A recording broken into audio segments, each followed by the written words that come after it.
I think she made up some of that stuff. I really don't think it was all true. And all I have in front of me are her notes. Did you take mine?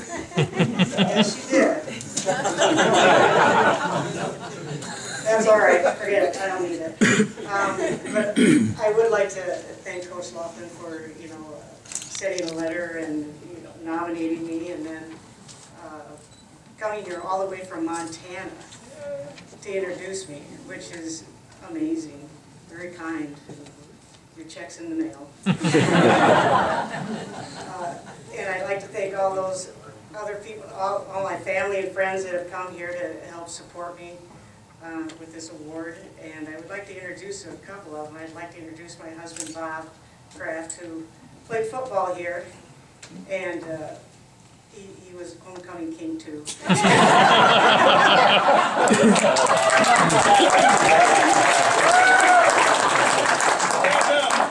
And we met here in NIACC, and we've been married for 33 years, and we have 3 great kids. One of them, well, one great kid, because she showed up today. 3 kids, David, who is in Charleston, South Carolina, and Tommy, he is in Florida finishing his last semester of school. But Kristen is here. Kristen Gillette, she's married and lives in the Minneapolis area, and she played basketball after high school. She played at Dartmouth College, Ivy League school, Division I, where they had 4 postseason tournaments. Oh, I care. He's got the mic. It was fun to watch as we got to travel and to watch her play. When I think about NIACC, what I really think about is all the opportunities that were given and how many firsts that, you come here as a freshman and you just, first time really away from home. You're in the dorms, you turned 18, which was legal age then, which was pretty big, and the one thing was with athletics, NIACC actually was so far ahead of the 4-year schools, it was amazing.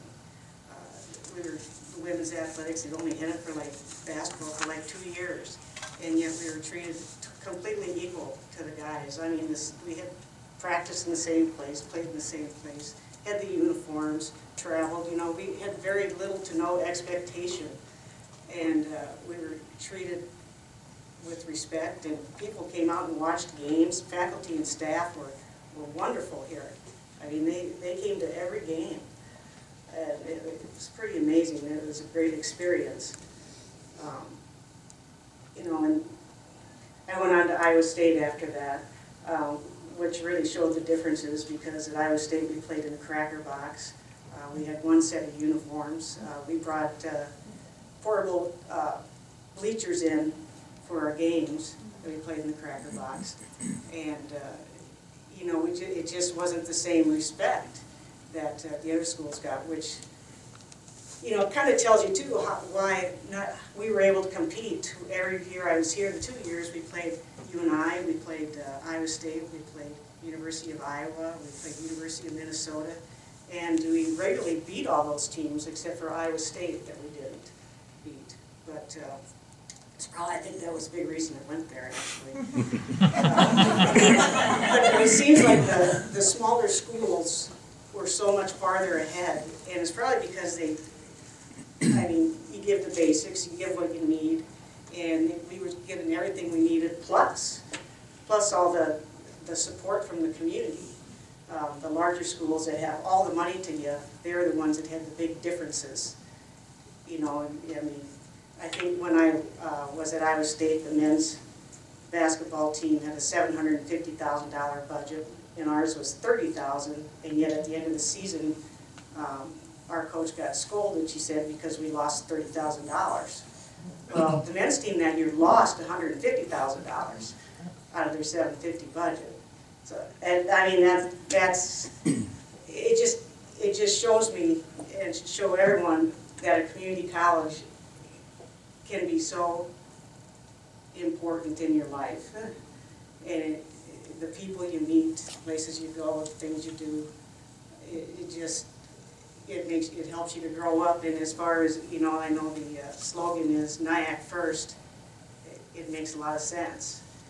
I coached at Marshalltown Community College for quite a few years, and again, I went with that same theory, you know, take care of them, get to know them. Faculty and staff were there for all the athletes, and as far as opportunities, we started 6 new sports while I was there. Went from 35 athletes to 185 athletes, but it's all because of the opportunities. Give someone the opportunity, and it's amazing what they'll do with it. We started basketball when I was in high school, and I was a freshman, and my sister Laura, who isn't here, but she was part of a group of juniors who actually got a petition together to go around and take it to the school board so we could get the game. And I tell you, that place was packed that night with people because it was on the school board agenda, and the people were not there to support women's sports. The comments were, well, they can't run up and down the floor. They may not be able to have kids someday. And those were actual comments that were made. Then the big one, you know, was, well, what's it going to do to our boys? And my brother, we were in the same grade, and he was a great athlete. In fact, he taught, thank you for teaching me how to play basketball, Don. And it obviously went through, you know, and we got the sport, and we had a great time, and it's been building ever since. And it's really, giving that opportunity is not that hard to do. And somehow the smaller schools figured it out before the bigger schools did, which have caught up. But I so much appreciate this honor, and I have some teammates are with me. Cindy Peterson is a teammate here. Julie Helgeson, she was a teammate in high school. My sister Beth followed me here to NIACC. It'll probably be up here some days herself. And my husband Bob played football here, and brother-in-law Ken played football here. Michael Stencher, the nephew, he played basketball here. There's just so many. It's just been part of, NIACC has just been part of our family, and we're in Iowa, and it's been a good tradition. But, thank you very much, and congratulations to all the other honorees, and that's it.